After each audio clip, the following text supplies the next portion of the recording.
अस्सलाम वालेकुम दोस्तों। अगर आप कंप्यूटर यूज़र हो तो आप एक बात बहुत अच्छे तरीके से जानते भी होगे और समझते भी होगे। जब तक आप अपनी रिक्वायरमेंट के मुताबिक कंप्यूटर को वो सॉफ्टवेयर नहीं दोगे तो आप उससे वो काम नहीं ले सकते जो आप चाहते हो। फ़र्ज़ करें आप कंप्यूटर से प्रिंटिंग का काम लेना चाहते हैं, आप कोई डॉक्यूमेंट प्रिंट करना चाहते हो। सबसे पहले आप कंप्यूटर में वो सॉफ्टवेयर या वो ड्राइवर इंस्टॉल करोगे जो आप काम लेना चाहते हो। आप जो डॉक्यूमेंट प्रिंट करना चाहते हो उसके मुताबिक आप प्रिंटिंग का सॉफ्टवेयर या ड्राइवर इंस्टॉल करोगे, तब जाके कंप्यूटर आपकी रिक्वायरमेंट पूरी करेगा और आपको आउटपुट की सूरत में प्रिंट की हुई हार्ड कॉपी देगा। यही मिसाल तमाम मशीनों की है। सिलाई मशीन सिलाई कर सकती है, ग्राइंडर मशीन ग्राइंड कर सकती है, जूसर जूस निकाल सकती है, मुख्तलिफ़ फ्रूट्स का आप जूस निकालते हो। उसके बाद वॉशिंग मशीन कपड़े धो सकती है, ड्रिल मशीन ड्रिलिंग का काम कर सकती है। यानी जितनी मशीनरी आप अपनी रोज़मर्रा ज़िंदगी में इस्तेमाल करते हो, उससे आपको एक बात समझ आ गई होगी कि आप एक मशीन का काम दूसरी मशीन से नहीं ले सकते। अगर आपने सिलाई करनी है तो आप सिलाई मशीन ही इस्तेमाल करोगे, आप वॉशिंग मशीन में कपड़े नहीं डालोगे सिलाई करने के लिए। अगर आपने कोई चीज़ ग्राइंड करनी है तो आप ग्राइंडर इस्तेमाल करोगे, ना कि आप सिलाई मशीन में से हेल्प लोगे अपनी कोई चीज़ ग्राइंड करने के लिए। हर मशीन अपने एक स्पेसिफ़िक काम के लिए बनाई गई है। ये तो हो गई मशीनों की बात। अब हम आ जाते हैं इंसानों की तरफ। हर इंसान को अल्लाह ताला ने एक यूनिक क्वालिटी या एक खूबी अता की है। अब you have to need to recognize your that quality. आपको अपनी वो क्वालिटी पहचानने की ज़रूरत है। कुछ लोग उम्र भर अपनी क्वालिटी, अपना फ़न या वो टैलेंट जो उनमें अल्लाह ताला ने दे के भेजा है वो नहीं पहचान पाते। लेकिन कभी न कभी इंसान को यह एहसास हो जाता है कि मुझे अल्लाह ताला ने किस लिए पैदा किया है और मुझे कौन सा टैलेंट या फ़न या खूबी दे के भेजा है। जो लोग अपना टैलेंट पहचान जाते हैं, यकीन करें वही लीजेंड होते हैं। आजकल जितने लोग आपको नज़र आते हैं कामयाब, जितने कामयाब लोग हैं वो अपना प्रोफ़ेशन, अपने सब्जेक्ट या अपना जो कुछ भी वो पेशा चुनते हैं अपनी क्वालिटी, टैलेंट के मुताबिक चुनते हैं। वो कभी ऐसा नहीं करते कि उनमें क्वालिटी है कंप्यूटर सीखने की और वो बन जाएँ डॉक्टर। उनमें क्वालिटी है इंजीनियर बनने की और वो बन जाएँ टीचर। यहाँ यहाँ मैं आपको अपनी एग्ज़ाम्पल देना चाहती हूँ। जब मैंने मिडल पास की तो मेरे वालिद साहब, अल्लाह उनको जन्नत नसीब करे, उन्होंने मेरे लिए सजेस्ट किया कि मैं साइंस सब्जेक्ट पढ़ूँगी। मुझसे बिल्कुल नहीं पूछा गया कि मैं क्या पढ़ना चाहती हूँ। आइदर कि मुझे खुद भी एहसास नहीं था कि मुझे क्या चीज़ पसंद है, लेकिन मुझे कुछ-कुछ फ़ील होता था कि मुझे साइंस सब्जेक्ट पसंद है। उन्होंने मेरे लिए सजेस्ट किया कि मैं साइंस पढ़ूँगी। फिर मैंने साइंस ले ली मैट्रिक में। फिर उन्होंने मुझे कहा कि मैं फर्स्ट डिवीज़न लूँगी मैट्रिक में, तब जाके मेरे एफएससी में मुझे एडमिशन मिलेगा। तो इस बात को मद्देनज़र रखते हुए मुझे में खौफ़ तारी हो गया कि अगर मेरी फर्स्ट डिवीज़न नहीं आएगी या मेरे अच्छे मार्क्स नहीं आएँगे तो मुझे एफएससी में एडमिशन नहीं मिलेगा। फिर मैंने मेहनत की और मेरे बहुत अच्छे मार्क्स आए तो मैंने एफएससी में एडमिशन ले लिया। फिर उन्होंने मेरे लिए सजेस्ट किया कि मुझे डॉक्टर बनना है। हालाँकि मुझे डायसेक्शन से बिल्कुल भी इंटरेस्ट नहीं था। जब डायसेक्शन होती थी तो मैं कोशिश करती थी कि मैं डायसेक्शन ना करूँ। एनिमल को डायसेक्ट करते हुए मुझे अच्छा नहीं लगता था। तो मैंने इससे फ़ील किया कि मैं डॉक्टर नहीं बन सकती, मुझ में वो सॉफ्टवेयर ही नहीं है डॉक्टर बनने का। फिर मैं पोएट्री लिखती थी। एफएससी में मैंने पोएट्री स्टार्ट कर दी थी। सिंगिंग का मुझे शौक था, पोएट्री का शौक था, आर्किटेक्चर यानी ड्रेस डिज़ाइनर, ये इन चीज़ों का मुझे शौक था। आर्ट की तरफ मेरा रुझान था जो मैंने देखा।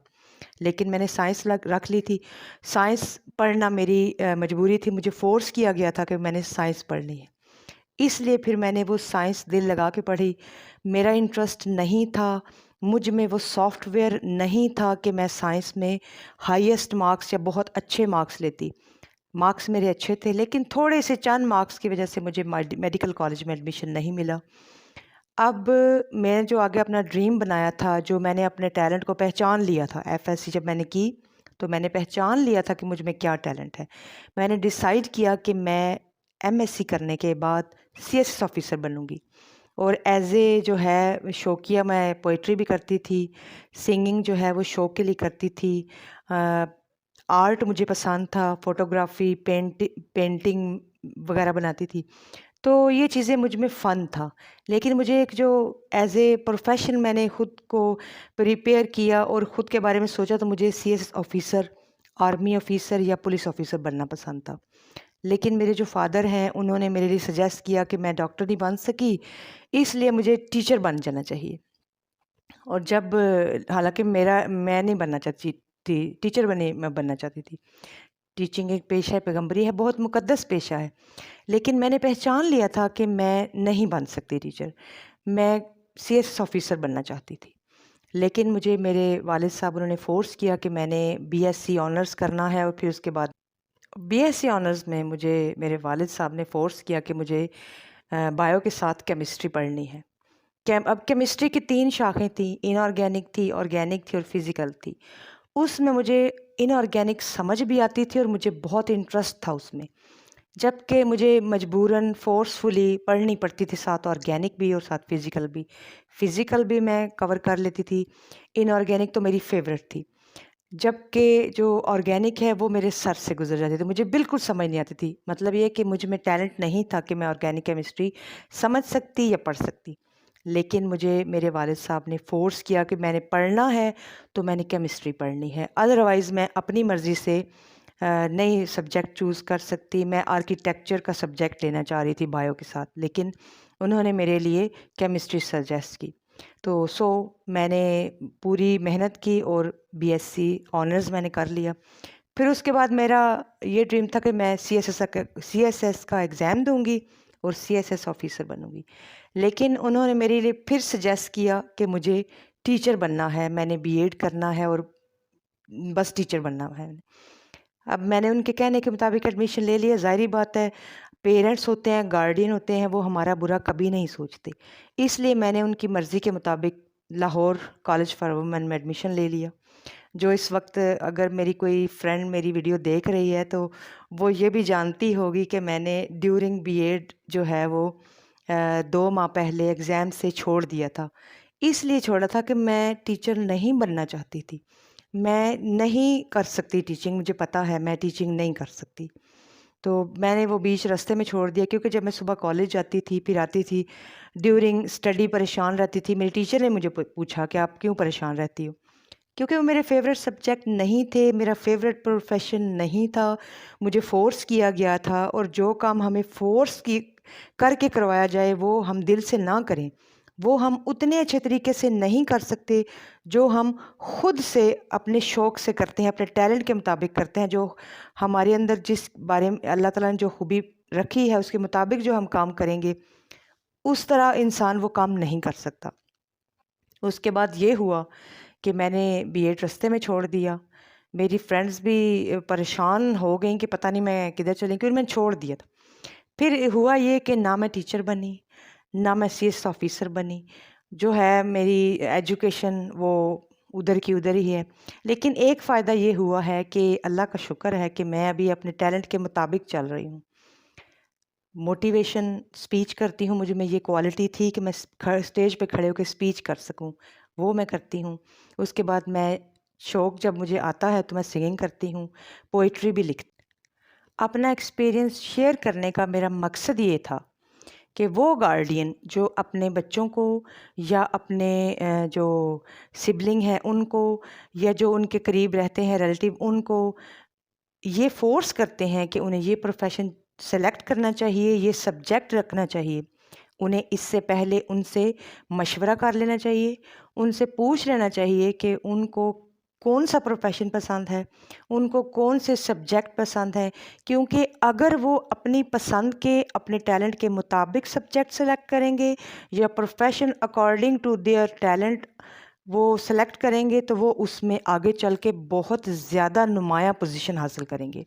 जितने भी लोग आप देखते हो कामयाब लोग, उन्हीं की बात की जाती है, हमेशा कामयाब लोगों की बात की जाती है। क्यों बात की जाती है? कि उन्होंने टाइम पे अपने टैलेंट को पहचाना, चाहे टाइम पे नहीं पहचाना मगर पहचाना। उसको यूटिलाइज़ किया और उसके मुताबिक प्रोग्रेस की, तभी जाके वो लेजेंड है। जितने भी लोग आपको लेजेंड नज़र आएंगे, they recognise their talent and then